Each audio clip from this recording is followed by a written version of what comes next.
আসসালামু আলাইকুম।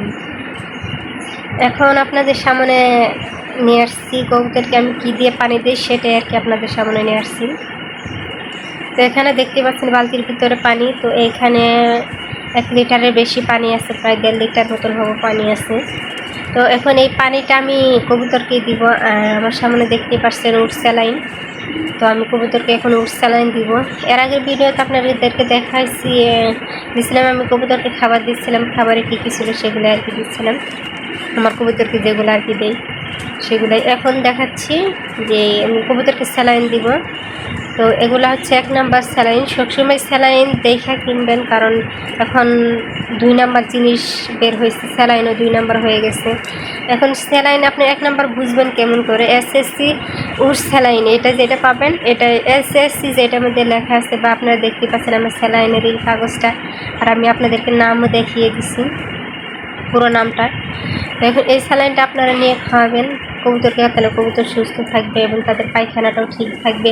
কবুতরের জন্য স্যালাইন আছে, কিন্তু তারপর আমি এই স্যালাইনটা আমি তাদেরকে খাওয়াচ্ছি কারণ তাদের সুস্থের জন্য।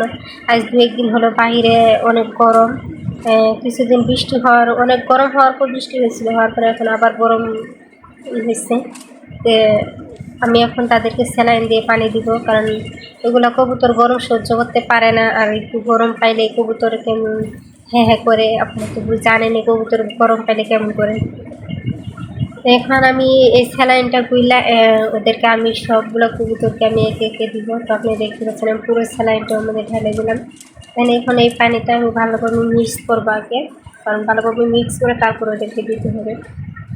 তো আমার হাতে একটা কাপ দেখতে পাচ্ছেন, তো আপনারা প্রায় ভিডিওতে আবার এই কাপটা দেখেন, আমি এই কাপটা দিয়ে আমি কবুতরকে পানি দিই। তো এখন ভালোভাবে আগে মিক্স করে নিতে হবে।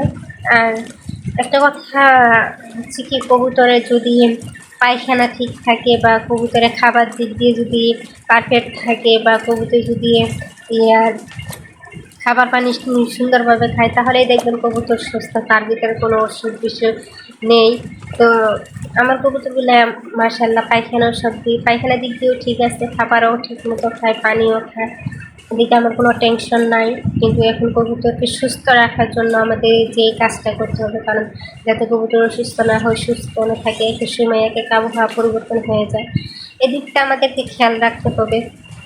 কারণ এখন একটু গরমের সময়, বাহিরে অনেক রোদ গরম, এর জন্য কবুতরকে একটু খেয়াল রাখতে হবে, কবুতরকে পুষ্টিকর খাবারও দিতে হবে। এই দিকটা দিয়ে আমাদের খুব একটু খেয়াল রাখতে হবে। আর আপনারাও খেয়াল রাখবেন, কবুতরকে ভালো ভালো খাবার দিবেন। আর সবাই আমার ভিডিওটা দেখবেন, আর আমার ভিডিওটা কেমন হয়েছে কমেন্টে সবাই বলবেন।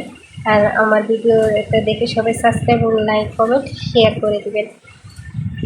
তো আশা করি এ পর্যন্ত আমার ভিডিওটা, সবাই ভালো থাকবেন, সুস্থ থাকবেন, আর বেশি বেশি করে আমার ভিডিওটা আপনারা সবাই দেখবেন এবং শেয়ার করে দেবেন। ভালো থাকবেন, আল্লাহ হাফিজ।